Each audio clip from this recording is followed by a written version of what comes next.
It's after work. It's about 1:45 in the afternoon on a Sunday. And I just had a pretty good shift. I had 3 visits. Got to do a little bit of wounds care, and I got to do some troubleshooting with a patient that declines really rapidly and stuck in a recliner, was starting to develop some bed sores, so I ordered a hospital bed for him with an alternating pressure mattress. And the local companies are great. They're going to have one delivered like within 4 hours of me calling them. So that's really good. It's I've noticed it's a lot harder to provide care for somebody when they're in a chair as opposed to in bed. Because this guy just wanted to stay in a chair and lost consciousness and never got out of it. So I had a home health aide meet me there, and then we teamed up on the guy and got him all squared away. But it's just tough to turn and reposition people in a recliner, and because when you're in a sitting position, there's more pressure on your backside than when you're laying down. So bed sores can develop in a much shorter period of time. So a bunch of stuff to follow up on tomorrow. I also was not able to obtain a CAT pump for this particular patient because the family is giving morphine sublingually every 2 hours, and it would just make more sense to hook up a continuous infusion into his central port for chemotherapy. But in order to obtain that medication, you need a prescription in writing. You actually need a physical hard copy of the prescription. They'll accept faxes for hospice patients, but only for hospice patients. Faxes don't fly if you're not dying. But the MD on call didn't have access to a fax machine. He wasn't really comfortable prescribing over the phone, and so he delegated it. He postponed it till tomorrow. So the family's just going to have to deal with giving the med sublingually every 2 hours for another day. That's not that big a deal. It's just another day, and then we can have all the equipment delivered tomorrow and get it all set up. So that'll be good. It'll be a lot more comfortable.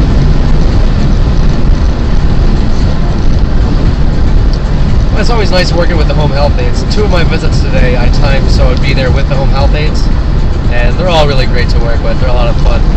It's kind of a nice change working with a partner instead of driving around, flying solo all the time. In the case of one of the patients, it was so I could get to a set of dressings on the backside, hence the wounds care.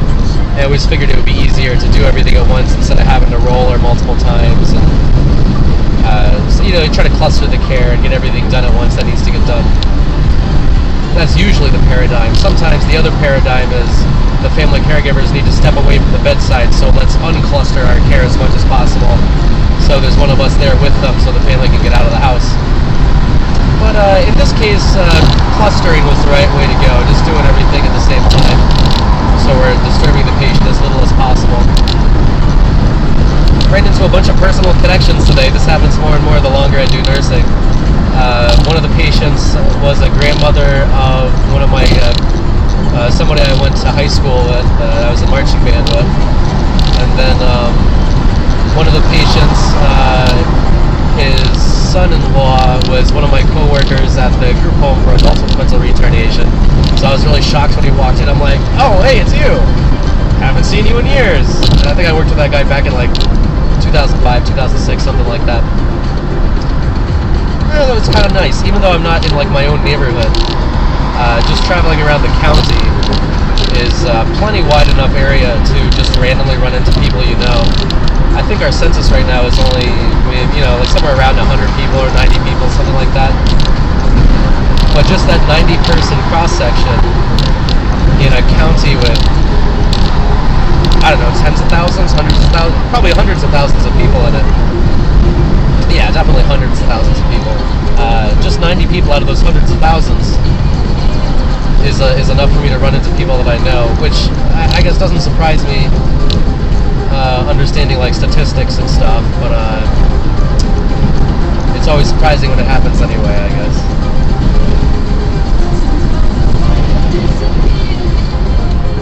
So my usual schedule of Thursday, Friday, Saturday, Sunday is going to start next week, and I picked up some shifts on Monday and Tuesday, so I'll be working a good amount of shifts, which is a good thing because I've only got a few weeks left to save up for my next school payment, and then I got to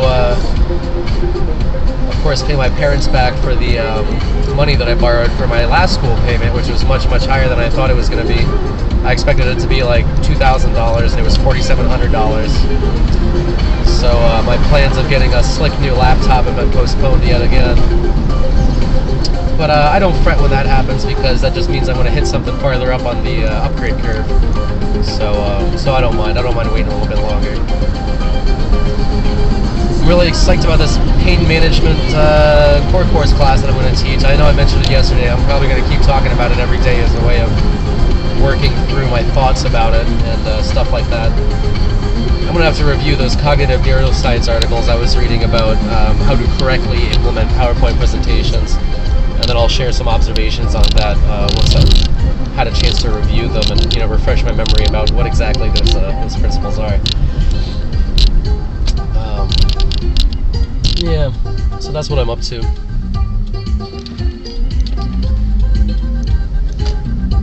I'm enjoying the rest of a restful day. No homework to do, just a little bit of light charting, and then some video games.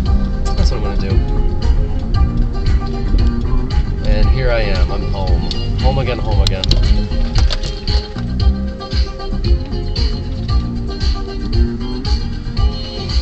Alright, hope you enjoyed your weekends, and I'll see you tomorrow.